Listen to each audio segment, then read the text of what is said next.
Ja, zuerst mal ist es eine große Ehre, hier im Dschingis-Khan-Museum diese Ausstellung mit zeitgenössischer Kunst ausstellen zu können. Die Besonderheit liegt sicherlich darin, dass der Dialog hier im Haus etwas vielleicht Besonderes darstellt. Denn die jahrtausendalte Geschichte dieses Landes, der Menschen hier in diesem Land, kommt mit unserer Ausstellung, mit dem Titel auch Erde der Heilung, zu einer doch existenziellen Frage. Denn wo stehen wir heute? Wo gehen wir gemeinsam in die Zukunft? Aber natürlich müssen wir auch wissen, wo wir herkommen. Die Frage unserer Geschichte, unserer Identität ändert sich im Grunde von Generation zu Generation. Und die Probleme, die sich heute weltweit stellen, müssten uns eigentlich näher zusammenbringen, müssten eigentlich auch in diesem Museum die Familie, die wir uns so sehr wünschen, als ein gemeinsames Zusammenkommen, Aufeinandertreffen, miteinander sprechen und natürlich auch über Kunst und Kultur einen Weg finden, die Zukunft besser zu gestalten. Und ich darf auch, glaube ich, ganz herzlich hier die Deutsche Botschaft in der Mongolei erwähnen, dass wir seit einiger Zeit wieder intensivere Beziehungen haben und wir auch eine Unterstützung erhalten haben, dass hier diese Freundschaft, Partnerschaft und Zusammenarbeit überhaupt erst ermöglicht wurde. Also insofern große Freude, großer Stolz und eine spürbare Wärme, die ich hoffe, auch in dieser Ausstellung übertragen zu können, mit einfach sehr vielen Bezugspunkten, die die Ausstellung bietet, in unterschiedlichsten Medien und Materialitäten. Und auch die Künstler, die Deutschland besucht haben oder die deutschen Künstler, die die Mongolei besucht haben, haben eine intensive und lang nachhaltige Beziehung erfahren, die uns einen guten Schritt aufeinander zugemacht hat. Und ich glaube, wir sind mittlerweile enge Freunde geworden. Өөрийгөө олох үеийн уг бүтээл маань өнөөдөр Чингис хаан музей дээр гарч байна. Миний бүтээлийн одоо яг энэ орон зай бас яг тохирч байна. Иргэн одоо энэ орчин одоо дэлгэцийн хувьд бол надад үнэхээр маш сайн болжээ гэж би хэлэх гэж байна. Чингис хаан музей дээр гарах одоо бас нэг онцлог нь бол миний хувьд уран бүтээлчийн хувьд бол маш нэр төрийн хэрэг байлаа. Яагаад тэгэхээр энэ сайхан музейд одоо анх удаага contemporary үзэсгэлэн гарсан үүний нэг одоо оролцогч болсон нь бол миний хувьд бол хамгийн сайхан нэр төртэй. Тэгээд уран бүтээл миний уран бүтээл бас өөрийгөө бас би ингэж олохгүй гэдэг бүтээлээрээ бас энд бас өөрийн орон зайгаа олж байгаа гэсэн надад тийм дүгнэлт гарч байна. 23 оны Art Week-с одоо манай кураторууд миний видео энэ ажлыг үзээд намайг тустай уулзсан. Энэ цагаас ахуулаад ер нь би бол өөрийгөө танилцуулаад ингээд би бас сонгогдоод энэ 2 жил үргэлжилсэн тий Германд болсон Düsseldorf Kunsthalle-д гарсан үзэсгэлэн өнөөдөр Монголд гарч байгаа энэ 2 үзэсгэлэн эдгээр ингээд дамсан энэ үзэсгэлэнгүүд энэ том төсөлд оролцож байгаа нь үнэхээр бас одоо миний хувьд сонгогдсондоо бас баяртай байна. In der Landschaft, man singt über die Landschaft und die Videoarbeit, die in der Vitrine auch zu sehen ist, ist eben auch eine performative Arbeit von mir, in der ich sozusagen eine Landschaft verkörpere. Und eben auch der Notenschlüssel, der als Symbol für Musik eigentlich, glaube ich, im westlichen Notenschreibsystem vor allem existiert, aber hier mit einem natürlichen Material erstellt worden ist, also aus Pelz, also eben dort auch so eine Ambivalenz herstellt, die ich sehr spannend finde. Ja. Und mich hat die Falkenhaube schon immer irgendwie interessiert als ein Objekt, also als eine Haube, eine Bedeckung der Augen auch, weil es in meiner Arbeit oftmals, also in vielen anderen Arbeiten auch um das Sehen geht oder um den Blick in so einer Form, also um den eigentlichen Blick, aber auch um den Blick in so eine spirituelle Welt oder in so eine immaterielle Welt. Und da habe ich irgendwie so verschiedene Verbindungen, glaube ich, gesehen zwischen diesen Tierkleidungsstücken und den menschlichen, spirituellen Kleidungsstücken. Hier war es vor allem für mich sehr spannend, mit den Vitrinen zu arbeiten und auch mit Artefakten, die quasi von anderen Sammlungen kommen, quasi mit meinen Arbeiten in Verbindung zu setzen, die aus Videobeiträgen von meiner Reise im Altaigebirge besteht und auch Videoartefakten von der Jagdmesse in Deutschland. Also es war ja im Altaigebirge, habe ich mich ja mit den Vögeln beschäftigt und der Jagd dort. Genau, die Videoarbeit heißt The Answer Doesn't Lie in Your Backyard. Aber für mich ging es dort ja sehr viel um Verkörperung von Landschaften oder dass man irgendwie sich in die Landschaft auflöst. Und das ist, glaube ich, also Musik ist etwas, was das auch verursachen kann oder etwas wie eine Auflösung verursachen kann oder so eine immaterielle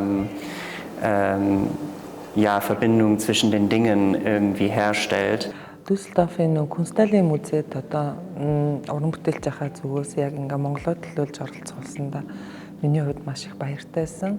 Би өөрөө яг ийм орчин үеийн чиглэлээр ер нь бол маш олон жил ажилласан. Тэрэн дундаа ийм нүүдэлчдийн өв соёлтэй гүн ухааны сэдвтэй тэгээ нүүдэлчдийн өөрсдийнх нь одоо амьдралд хэрэгэлдэг материалыг бүтээлдээ хөдөлгөөн ашигладаг. Тэгээд үүн дээрээ бол яг энэ хоньны ноос одоо эсгий гэдэг энэ сайхан амин чанартай энэ гоё материалыг ингээ бүтээлдээ агуулгын түвшинд одоо дэвшүүлж ажилладаг онцлогтой. Тэгээд гол нь өөрөө бас ингэж яг тэр процессыгаа ингээ гараараа ингэж боловсруулалтаа хийгээд яг эцсийн бүтээл болгодог бас нэг юм онцлогоороо арай өөр уран бүтээлчдээс. Тэгээд Kunsthalлийн музейд оролцсон хувьд бол тэр одоо ингээ нүүдэлчдийн тэр гүн ухааныг яг ийм дэлхийн түвшинд одоо улс орныхаа түвшинд ингэж өргөн агуулгаар нь харуулах зорилготой үзэсгэлэн байсан учраас яг миний бүтээлийн агуулгатай бас нийцэжсэн учраас энэ оролцуулсандаа төлөөлж оролцуулсандаа маш их баяртай байсан.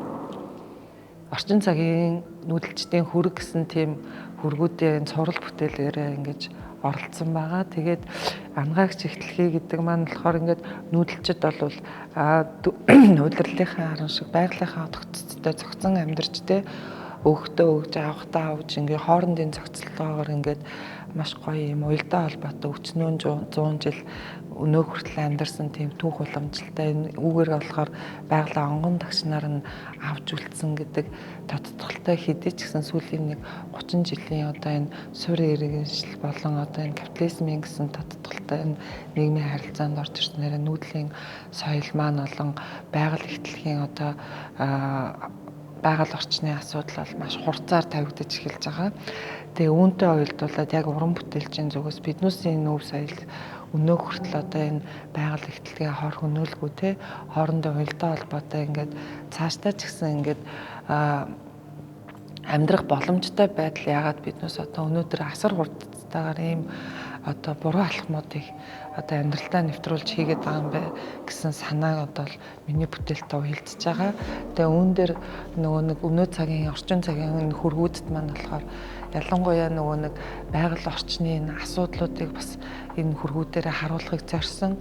Үүн дээр болохоор одоо fast fashion буюу өдөр тутмын хувцснууд те энийг ингээ ашиглаж мөн одоо нөө fashion design хэрэглэгддэг одоо энэ янз бүрийн материал өөд хог хаягдлуудыг ингээ ашиглаж энэ уран бүтээлтэй тойрсон байгаа. Тэгээд энэ нь болохоор энэ байгалийн одоо бохирдлыг те мөн одоо энэ усны энэ айхтар замбраагүй хэрэглээ те биднээс нөгөө нэг хязгааргүй энэ хүсэл шунлынхаа үүднээс хязгаарлалт нөөцийг хэрхэн өдөр тутам юм ямар ч одоо нөгөө хяналтгүйгээр энэ ашиглаж байгаа гэсэн асуудлыг бол энэ хөргүүдтэй тусгасан байгаа. Тэгээ үүн дээр бол яг өөрсдийнхөө одоо тэр үндэсний энэ одоо хиллэг болсон одоо энэ байгаль ихтлэхий маань биднүүсийн гэр юм а гэдгийг одоо Монгол гэрийн одоо энэ деталийг ингэж оруулж өгснөөр бол энэ бүтээл маань бол ерөнхийдөө энэ өөрийнхөө үндэсний өв уламжлалын бас гоё тийм хиллэгүүдийг ингэж оруулж өгсөн онцлогтой бүтээлүүд байгаа. Letztes Jahr im Mai war ich auf einer Artist in Residence mit einigen anderen Künstlerinnen und Künstlern aus Deutschland. Und meine Forschung hatte sich speziell in der Archäologie erstmal verfestigt. Ich bemerkte es aber sehr schnell, dass ich ganz viele Dinge erstmal verstehen muss, nämlich Ursprünge der mongolischen Kultur, Vorvölker. Und es ist eine ähnliche Herangehensweise, wie ich auch Skulptur untersuche. Nämlich, was ist die erste Skulptur, wo ist der Anfang? Und ich referiere heute in meiner Arbeit häufig über so einen Begriff wie existenzielle Plastik, was bedeutet, im Grunde genommen über Skulptur unsere Existenz noch zu schärfen.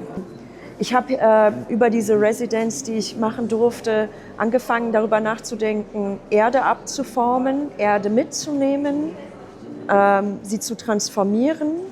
Und ich hatte das Gefühl, ich scheitere damit, diese Erde zu nehmen. Ich habe getauscht im buddhistischen Sinne mit Körnern, mit Milch.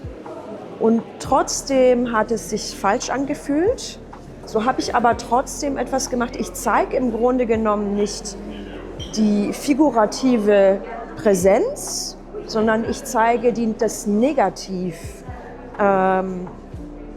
meiner Formen, die ich aus der Erde geschaffen habe, und lege sie auf einen Filz, aber der sein Zuhause in der Mongolei hat. Aber doch ist in dieser Erde alles gespeichert, was schon mal vorher war. Also die menschliche Spur, und das ist interessant, egal wo wir auf der Erde sind, noch viel mehr sehen können. Und ich sehe überhaupt nichts Schlimmes in Scheitern. Es ist ein sehr aufregender Moment. Irgendwas ist nicht richtig und dann ein Problem dabei zu finden. Also dieses Problem zu schärfen. Манай Тэнгэрийн цагтаал нэгдэл бол 2022 оноос анх үүсгэн байгуулагдаад Монголын нүүдлийн соёл тэр дундаа бидний мэдих соёлоодыг орчин үеийн урлагийн хэлээр хүргэх зорилготойгоор нэгдэж энэхүү бүтээлээ эхэлсэн байгаа. Эдгээр дүрсийн бэлэгдэл нь бол маш олон шашин болгон дээр дээрээс нь улс үндэсний туг далбаа гэх мэтчлэн эртний сүг зураг бидний мэдих хадын тамгууд дээр хүртэл эдгээр дүрсүүд маань байж байдаг. Эдгээр дүрсийн хүч бэлэгдлийн талаар маш олон янзын судалгаанууд өнөөдрийг хүртэл бидэнд ирсэн байдаг юм байлээ. Энэ бүгдээс одоо сэдвлээд бид нар болохоор энэ гал дээрээ энэ гурван хүчтэй дүрсэнд бусдын загтлыг бичиж Тэнгэрлүү илгээе гэсэн энэ концепцийг энэ удаагийнх дээр барьж ажилласан байгаа. Энэ явцад маш олон хүмүүсээр загтлыг бичүүлсэн байгаа. Бид нар 10 жилийн хүүхдээс ахуулаад одоо том хүмүүс, бүр настай хүмүүс хүртэл бидний сургалтанд хамгаагдаж зангилаан бичгийг сураад загтал бичсэн байгаа. Зарим нэг загтлууд бол үнэхээр одоо сэтгэлд үлдсэн 10 жилийн 161 дугаар сургууль дээр бид нар заагаад тухайн 12 дугаар ангийн нэг хөвгүүний загтал одоо бол миний яг чэжинд үлдсэн байгаа гэдэг. Тэр загтал бол гурвалжин дүрсэн дээр намайг тэтг гэж утсан байсан. Хэрвээ би Тэнгэрлүү загтал хэлээгээвэл намайг тэтгээчээл гэж хэлхий гэж тэр хүү хэлж исэн. Тэгээ зарим хүмүүс нь болохоор одоо том хүмүүс бол шудраг ёсч гэдэг юм уу те. Ариун төр, төмөн олон минь амгалан байг гэх жишээний, зарим нь тарин бичих жишээний маш олон одоо зүйлийг эдгээр дүрсүүд дээр бичигдсэн байгаа. Тэгээд энэ хос хоёр галын дөлөөр дээшээ Тэнгэрлүү илгээгдэж байгаа гэсэн санааг илэрхийлж байгаа. Монголчууд бол бүгдээрээ галын соёл маш өндөртэй. Бид нар далд зүйлтэйгээ галаар харьцаад байгаа юм шиг мэдрэмж бол одоо судалгааны явцад нүүдлийн соёлоос илүү биднэрт үлдсэн. Магадгүй тэр галыг ариун байлгах, тэгээ нүдэндээ галтай, нүүрэндээ цогтойч гэдэг юм уу? Маш олон сонирхолтой юм галын тухай мэдээллүүд байсан. Дэлхийн маань өөрөө бас цөмдөө галтай. Магадгүй тэрийг нь бид нар тэтгэдэг юм шиг. Тэгээ бид нар тэнгэр шүтлэгтэй гэдэг хэрнээ яг тэр тэнгэр гэдэг нь юу байдгийг бүгд мэдгүй хэрнээ дээдлэн хүндэтгэж явдаг. Энэ утга нь магадгүй тэр тэнгэртэй энэ гал холбогдоод идэв юм шиг. Тэгээд галын дөлийг хийж Тэнгэрлүү загтал илгээж тэнгэрээс загтал болгосон гэсэн үг. За дөрвөн дүрс мань болохоор тэнцвэр болон бат суурийг илэрхийлдэг. Гурван дүрс мань болохоор маш гол их хурд хүчийг одоо илэрхийлдэг байгаа. Дугуй дүрсэн мань болохоор эв нэгдэл болон хайр инээлийг одоо илэрхийлсэн эв дүрсүүд байгаа. Энэ гурван дүрсэн дээр болохоор хүмүүс мань болохоор өөр өөрсдийнхээ одоо үгийг одоо илэрхийлж одоо бичсэн байгаа. Жишээлбэл одоо дугуй дүрсэн дээр одоо тэг хүүхдүүд ааваа ээжээ гэдэг ч юм уу те хайр инээлийг дугуй дүрсэн дээр гурвалжин дүрсэн дээр болохоор одоо маш хурд хүчтэй учраас хүч гэдэг ч юм уу те энэ хүчтэй өгүүдийг айгүй бичсэн маш их бичсэн байгаа. Дөрвөлжин дүрсэн дээр болохоор нөгөө бат суурийг илэрхийлсэн те тэгш одоо тэнцвэрийг илэрхийлсэн учраас хүмүүс бол хвчлэн Монгол улс маань одоо Мандан Баатар гэдэг ч юм уу те дандаа доктортой суурьтай гэсэн өгнүүдийг их сонгож бичсэн байгаа. Энэ нь илүү бидэд их онцлог санагдаж байгаа. За зангилаан бичгийг одоо нөө монголчуудын захидлыг тэнгэрт хүргэх одоо гол зүйл нь гал гэж бэлгшээж одоо яг энэ бүтээл дээр ажилласан байгаа. Бидний хувьд болохоор ингээд хамцуун дээрээ ингээд зангилаан бичгийг гаргасан нь бүжиндээ болохоор ингээд нөгөө гал гар гэдгийг илэрхийлж гараараа галыг илэрхийлдэг учраас одоо нөгөө захидал маань тэнгэрт хүрэх одоо зам нь галан дээр одоо ингээд захидал маань буусан байгаа гэдэг утгаар хугацаандаа бас шингээж өгсөн байгаа. Мөн дээрээс нь одоо биелгээний язгуур суудал маань үндсэн суудал маань газар уг суур болдог. Тэгээ дээшлээд ингээд одоо байгаль бидэгдэж явсараагаад гал нар болдог гэдгээрээ одоо биелгээ болон өнөөдрийн энэ бүтээл хоёр маань маш гоё зохицож өсөж ирсэн учраас энэ жилийнхаа энэ хүү одоо уран бүтээл дээр бас бидний буюу биелгээг сонгож оролцуулж бид нар ч бас тэрнийг нас галаар одоо гараараа нэлээд төлхөө биелгшэн илэрхийлэхийг зарлаа. За анх яг сарангой хичээс нөгөө нэг бүтээлийнхэн санаа гарсан одоо ийм бүтээл байгаа гэд яг анхны санааг нь сонсож байхад 1-9 хүртэлх тоонуудын одоо утга учирыг сарангой өгч маань надад бол маш дэлгэрэнгүй тайлбарлаж ирсэн. Тэрийг сонсоод яг энэ бүтээл нь ингээд бас аятай байх юм аа тийм миний дөө энийг сонсоод одоо энэ тоонуудын одоо тайлбарыг сонсоод яг ямар мэдрэмж төрж ийн тийм ямар ая байхаар энэ нэг энэ дээр ажиллаач гэж анх надад санал тавьж ирсэн. За би тэгээд тухайн үед яг тоо бүгдийн арын тайлбарыг сонсож байхад надад яг ийм тоо бүр тухайн одоо тоон өөрөө ийм аяны давтамжтай тэр нь ингээд чихэнд бараг ингээд сонсогдож эхэлжсэн байдаг. За тэгээ тэр аяыг би нөө нэг ангийнхаа найз борхуу тий бид хоёр хоёулаа хөгжим үжих сурдаг тэгээд байсан. Тэгээд ангийнхаа найз борхуутай нийлээд ярилцж аваад тий нэгийн тоо гэхээр яг ямар ая байх нэг иймэрхүү ая байна тий хоёрын тоо гэхээр иймэрхүү ая байна. За энэ бүтээл нь нийлээд одоо ингээ бүжиглэн тэгэхээр нийлээд одоо ийм том зүйл болох гээд байна. Хоёулаа энийг ингээ хамтран хийя гэдэг байдлаар найздаа одоо энэ аяны одоо креатив санааг анх ярьж өгчээсэн байдаг. Маш сонирхолтой бүтээл. Монгол орыг анх удаа гэж хэлж болохоор заавал нэг үзэл бодлоос илүүтэй маш олон зүйлийг харуулсан. Найз минь хэлдэг шиг тоон илэрхийлэл дээр амьдралын бүх утга салаа, бүх аз жаргал, гоныг бүх юмыг илэрхийлсэн.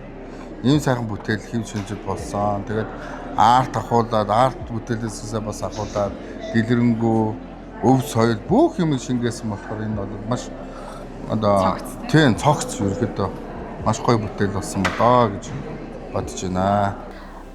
Хүслийн мод гэдэг байгаа. Бидний хувьд болохоор энэ болохоор голд урсаад гараад ирсэн үндэс байгаа.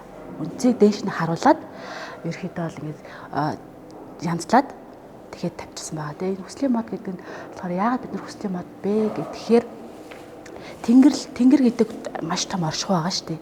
Ийшээ бид нэр хүслээж бичиж болно. Загтал бүр хэлхийг хүсэж байгаа зүйлээ бүгдийг энд бичиж болох юм баггүй. Тэгээд тэнгэр рүү загтал илгээ гэдэг концепттэй байгаа. Бүтээлээ маань нэрчтэй юм байгаа. Тэнгүүд тэнгэр рүү загтал илгээж байгаа учраас хүслийн модондоо одоо бид нэр заглаан бичгээр загтал илгээж байгаа. Тэнгүүд энэ дээр болохоор хүмүүс хүссэн зүйлээ бичих боломжтой өөрсдийнхөө хэл соёл те бүх зүйлээрээ ингээд одоо энэ дүрсэнд зориу бичиж байгаа байхгүй. Энэ цаасны онцлог болохоор нөгөө нэг аргалаар хийсэн.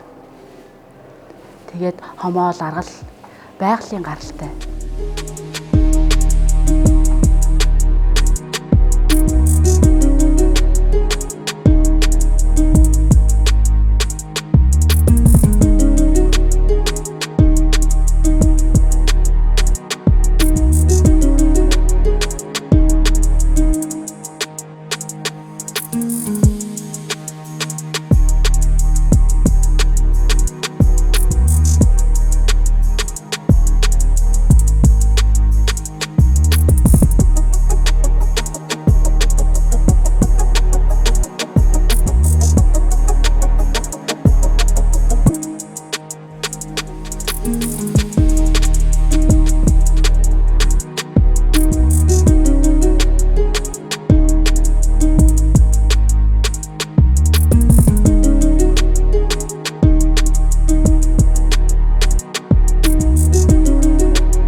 Thank you very much. Hello, everybody.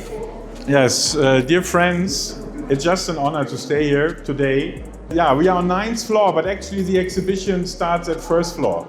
So that are sometimes interesting things when you send a letter to Tengri, and this is the artist group who also give us here the wish tree, that you when you send a letter to Tengri, it really goes, I think, through all the floors in this great museum and will maybe go beyond. Because it always depends on the point of view, on the perspective you thinking about topics, issues, matters. And when I flew last Sunday, I flew to Mongolia, of course, to Ulaanbaatar.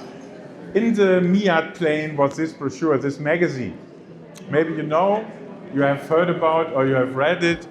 It's called Billion Trees. And I was really impressed about all the programs the government or the people here in Mongolia. It's a great undertaking, I think, to change the environment, to change the habitat, and also be more conscious about our, or maybe let's say, the wounds in the earth and the problems that the earth is suffering with us. Because one starting point for this curatorial concept, Earth of Healing, or it was the first exhibition, Healing the Earth, was a key figure in German art. It's Joseph Beuys. I think you all. But Joseph Beuys, for example, planted 7,000 trees for the Documenta 7 in Kassel. And of course, it's just a symbolic number, but billion trees, or what we probably see in this exhibition, is something what brings us closer to also Joseph Beuys' conceptual ideas of shamanistic, animism, what Genghis Khan, for example, means between the two cultures, the Eurasia context. The artist invited to participate in this exhibition called Earth of Healing also address the issues facing our planet today, its condition and society, the living conditions of animals and humans, plants, and all forms of coexistence in a variety of ways. The changes in the world are always at the center of their questions. It's a great honor to welcome you all to this opening event in a very important and significant cultural institution in the heart of Ulaanbaatar.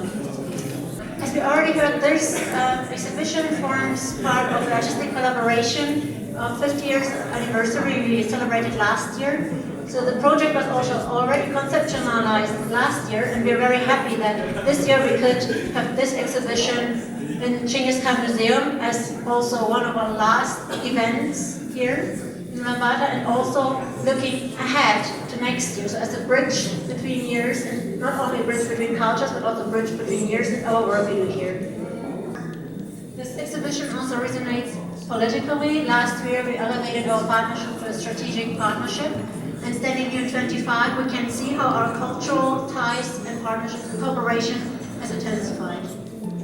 German Embassy here in Ulaanbaatar, we would really like to thank our cultural partners here, our Mongolian partners, and our partners who made this exhibition possible, Arts and Media Consulting NGO. Thank you very much, and congratulations on 10 years anniversary and successful over 70 projects you've realized in Germany and Mongolia. Thank you very much to the teams of the Blue Art Gallery, where this exhibition was shown before, and to the team of the Genghis Khan Museum. Thank you so much. And it's not about our institutions and agreements, but also about that we care about each other, we care about the planet that shapes our future.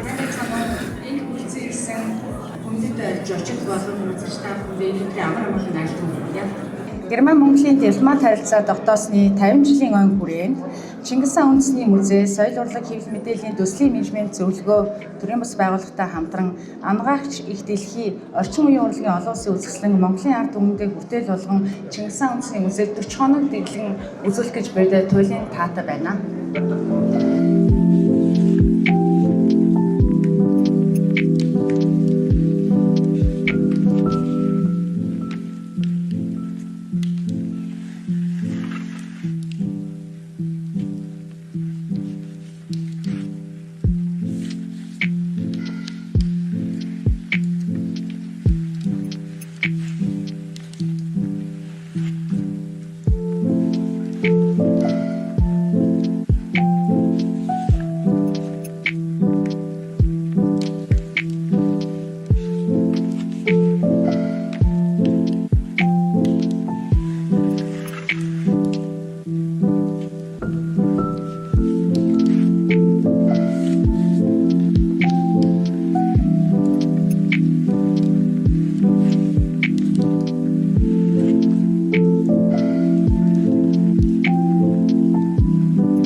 Also die deutsch-mongolische kulturelle Zusammenarbeit ist sehr freundschaftlich, sehr eng. Wir haben letztes Jahr 50 Jahre diplomatische Beziehungen gefeiert und dieses Jubiläum aber schon gleichzeitig genutzt, um zu betonen, dass unsere Freundschaft schon viel weiter zurückreicht, nämlich schon über 100 Jahre. Und in diesen 100 Jahren haben vor allem eben die Beziehungen stattgefunden auf gesellschaftlicher Ebene, wissenschaftlicher Austausch, kultureller Austausch, sodass der kulturelle und wissenschaftliche Austausch eine ganz wichtige Säule der deutsch-mongolischen Beziehungen ist. Wir sind fest überzeugt, dass Kultur und Kunst Brückenbauer zwischen unterschiedliche Kulturen, unterschiedliche Gesellschaften sind. Und das ist das, was wir heute in der Ausstellung sehen, die gemeinsam von mongolischen und deutschen Künstlerinnen gestaltet wird, von deutschen und mongolischen Kuratoren. Und es ist keine einmalige Gelegenheit, wo wir heute sehen, die Werke, sondern es steckt ein ganzer Prozess des Kennenlernen, Zusammenarbeiten, die Kultur verstehen lernen dahinter. Und deswegen ist diese Ausstellung ein Teil eines ganzen Prozesses, den wir mit begleiten durften und der auch in die Zukunft fortgeführt werden kann. Wie der Kurator vorhin auch gesagt hat, wir sind Freunde geworden dadurch und das ist das, was wir unterstützen möchten, nämlich Kunst und Kultur als Brückenbauer und die Freundschaft zu stärken zwischen unseren beiden Ländern.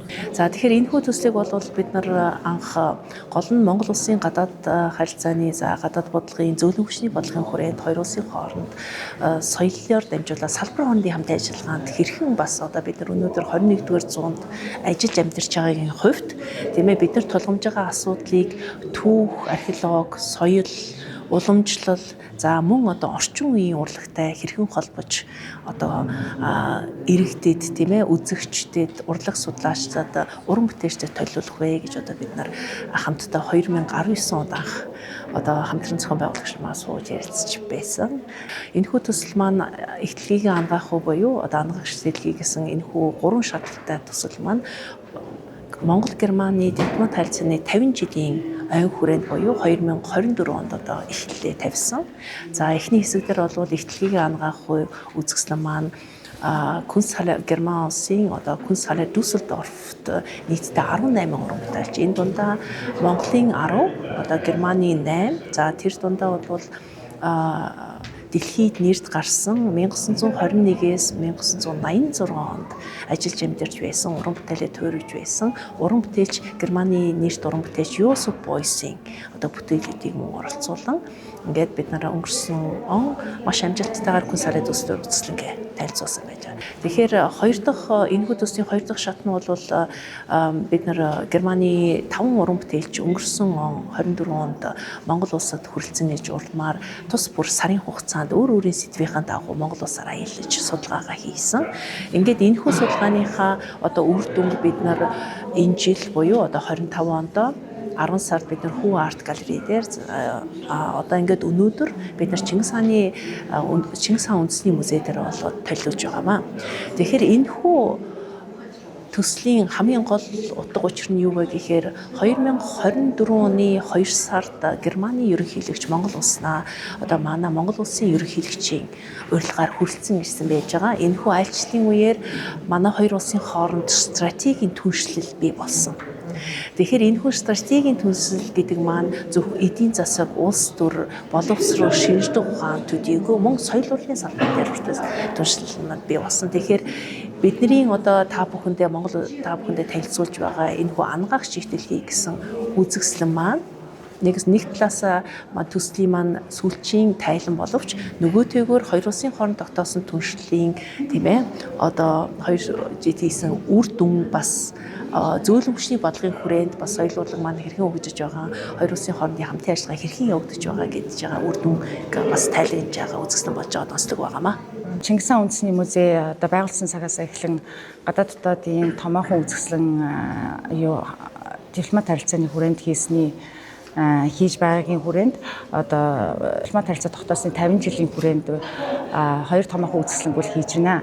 За дараа жил бол 2026 оны 10 сард холбооны бүгд найрамдах Герман улсын Берлин хотноо бол Чингис хаан монголчууд дэлхийг өөрчилсөн хэмээх үзэсгэлэнгийн үргэлжлэл бол зохион байгуулагдахаар бэлтгэл ажлыг хангаад ажиллаж байна. Энэ үзэсгэлэнгийн хувьд бол манад баг анх удаага ийм шинэ уур амьсгал оруулсан үзэсгэлэн гэж хэлж болно. Жишээ нь ялангуяа орчин үеийн одоо урлагийн нүдээр тийм ээ contemporary art-ыг одоо энэ манай Монгол улсын үндэсний хэмжээний музейд одоо дэглэн үзүүлж ард түмэнд одоо нүүдлийн соёл иргэншилд гарч байгаа өөрчлөлт тийм ээ түүнийг одоо нийгэмд дуу хоолой болгон харуулах одоо гүүр нь болж байгаад бол манай музей хувьас бол маш их баяртай байгаа.